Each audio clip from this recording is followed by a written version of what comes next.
Soyez le bienvenu dans notre quatrième audio parlant sur l'objectif.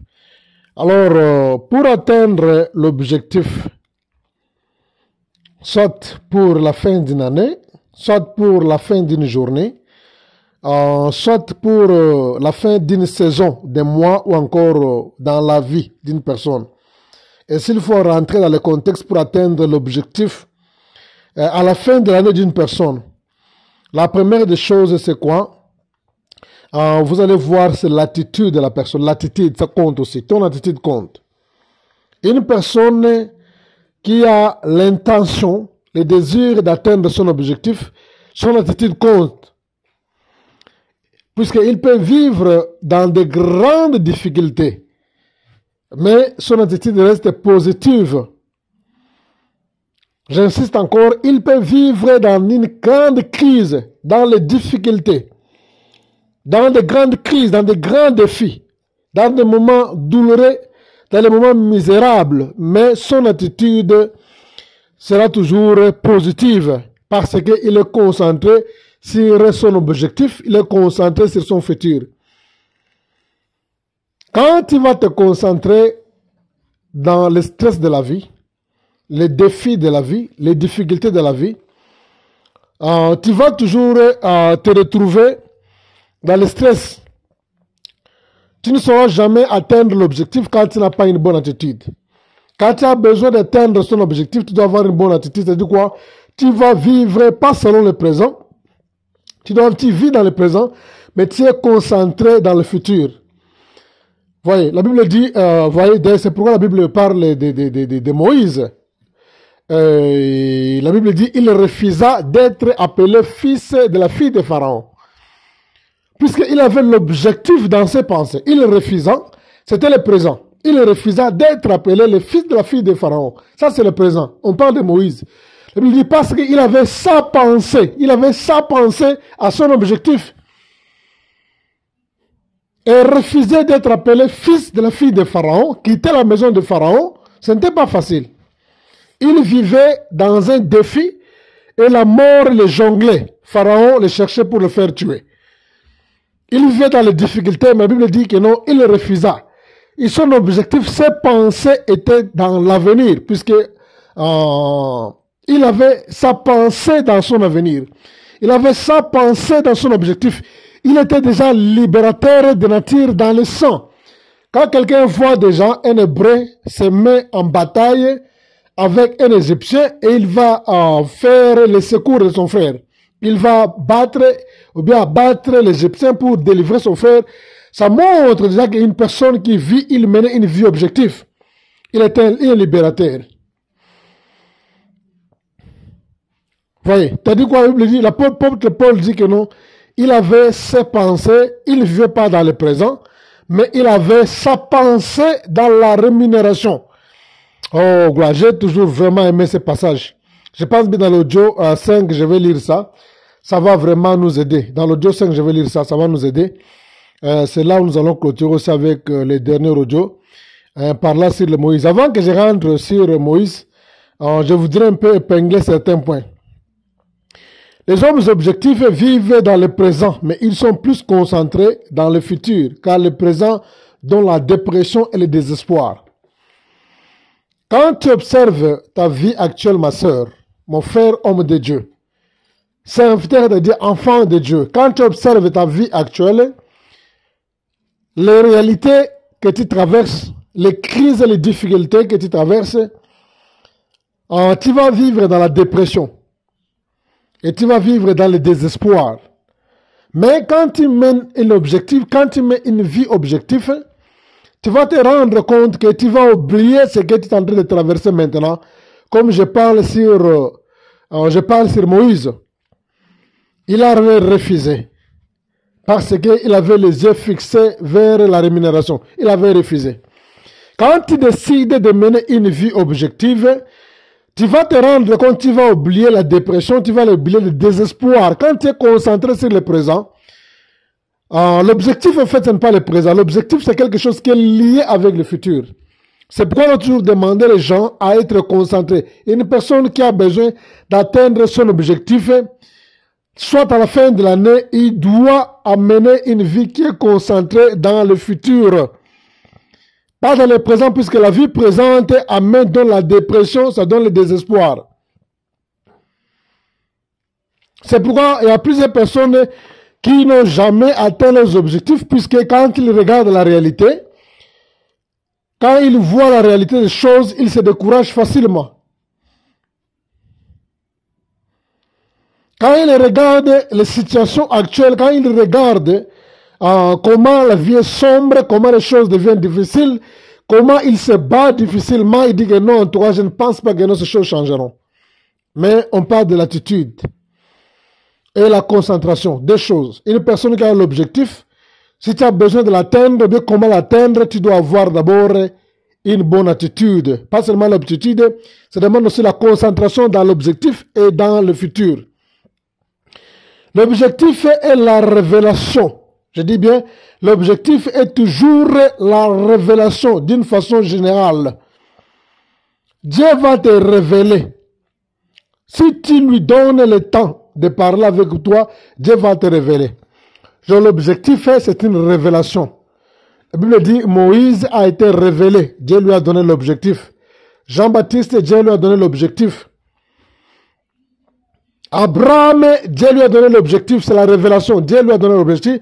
Va-t'en, va dans le pays où je te montrerai. Je rendrai ton nom grand. Il a mené une vie objective. À ce quoi qu'il a zélaté, il pouvait marcher. Dieu a dit que non, tu vas te rendre quelque part. C'est ça l'objectif. Tu vas prendre la possession de ce terrain-là. Je vais te donner à toi et ta descendance. Il s'est révélé le matin. Dieu lui a donné Dieu lui a donné la révélation de l'objectivité. L'objectif est comment l'atteindre, c'est une révélation. Ce n'est pas quelque chose que tu dois inventer ça charnellement. Les objectifs que les gens inventent charnellement n'ont jamais, c'est difficile de réussir. Même si tu vas réussir, ça va aboutir à rien. Ça ne va pas te bénéficier. Alors, la vraie forme de l'objectif, ça doit être une révélation. C'est Dieu qui révèle. Comme je disais, il a révélé à Abraham, va-t'en de ce pays et va dans le pays que je te montrerai. C'est ça l'objectif. Dieu vient par la révélation.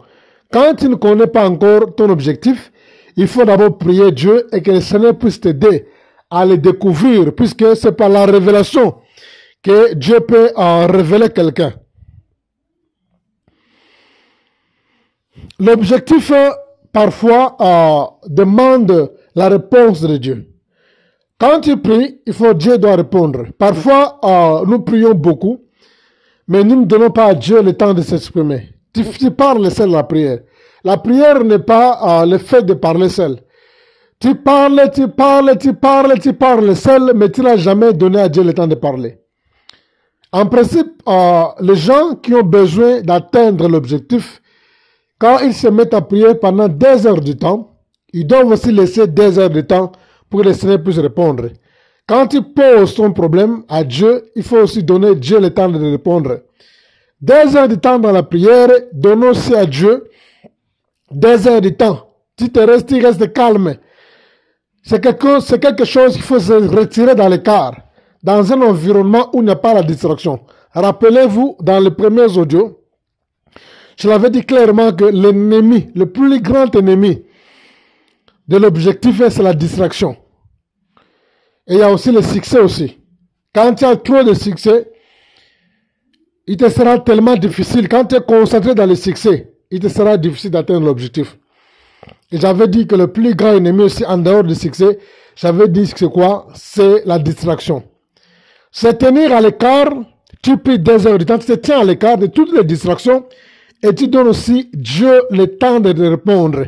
Puisque tu parles avec Dieu, il doit te répondre. Souvent, nous parlons seuls.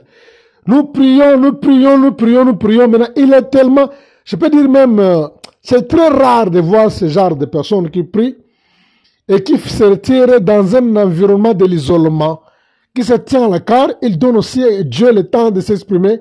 Dieu peut te parler dans le silence, même pas pendant la nuit, quand tu dors, même pas pendant la journée. Dieu peut te parler dans le silence par une inspiration, par le soupir, il peut s'exprimer. Quand tu es à l'écart, même dans l'imagination, le Seigneur peut faire tomber sa pensée, sa volonté. Les gens qui ont l'objectif, qu'est-ce qu'ils font?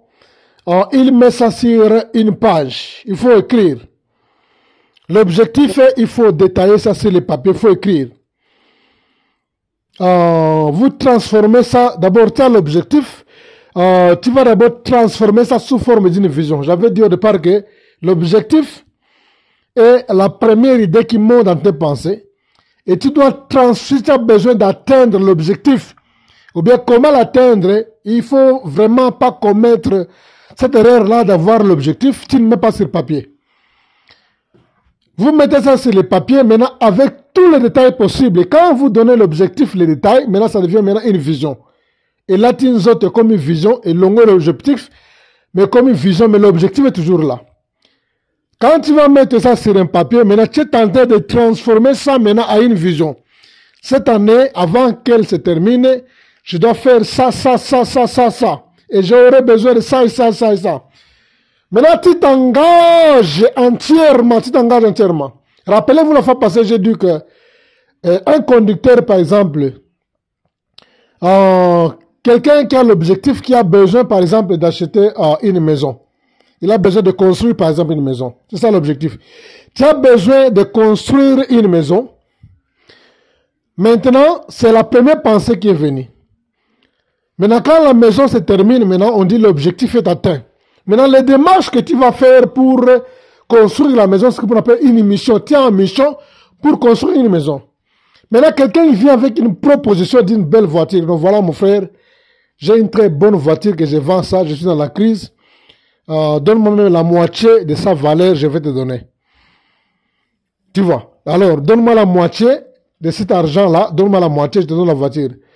Et maintenant, il va quitter son objectif pour aller acheter une voiture, puisqu'on vend ça à des prix abordables. Non, ça, ce n'est pas une vie. Une personne qui mène une vie objective ne peut jamais quitter son objectif pour se distraire à des futilités.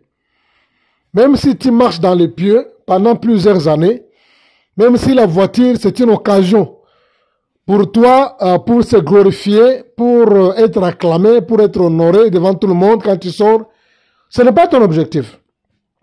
Soyez concentrés dans l'objectif. Les gens qui ont plus de 40 ans, dans la vie, quand tu atteins déjà 40 ans, moi j'ai 50 et quelques. Dans la vie, quand tu atteins déjà 40 ans, tu n'as plus besoin, tu n'as plus droit aux échecs. Tu n'as plus droit de mener une vie de tâtonnement. Tu n'as plus droit de mener une vie de tâtonnement, une vie d'échec. Tu as tout droit, puisque tu n'as plus beaucoup de temps à vivre. Moi, j'ai 51 ans. Et bientôt, au décembre, j'aurai 52 ans. Tu as plus de 40 ans, tu dois mener une vie objective. Tu n'as plus le temps de tâtonner dans la vie. Tu n'as plus le temps, de se distraire. Tu as besoin de... C'est ce que je disais à un pasteur qui est venu me voir. J'avais un objectif. Il est venu me distraire. Non, on va faire ça. Après cet argent-là, nous allons investir ensemble dans tel projet, tel projet. Vraiment, j'étais vraiment très colérique. Je ne sais pas, séduit par ce pasteur-là, un ami là, bon, un grand frère pasteur. Et j'ai investi mon argent. Après ça, tous les deux, nous et lui, nous avons perdu. C'était une bonne somme d'argent. Et je lui avais dit au départ que non, moi, à l'âge que j'ai, je n'ai plus droit de chèque, je n'ai pas besoin de vivre dans les tâtonnements. J'ai un objectif à atteindre, cet argent-là, c'est pour mon objectif. Il a même insisté jusqu'à me dire que non, voilà, si tu ne veux pas m'écouter, il y aura des conséquences, puisqu'il était comme le caretaker, comme on dit, celui qui était le gérant là où j'ai loué. Alors, pour le risque là, de maintenir de bonnes relations, j'étais obligé de céder. Et nous avons perdu beaucoup d'argent avec lui ensemble, sans bénéficier quelque chose. J'avais quitté mon objectif. C'est pourquoi j'avais dit un homme qui vit une vie objective ne peut jamais tâtonner dans la vie. Merci. Nous continuons dans le 5e audio.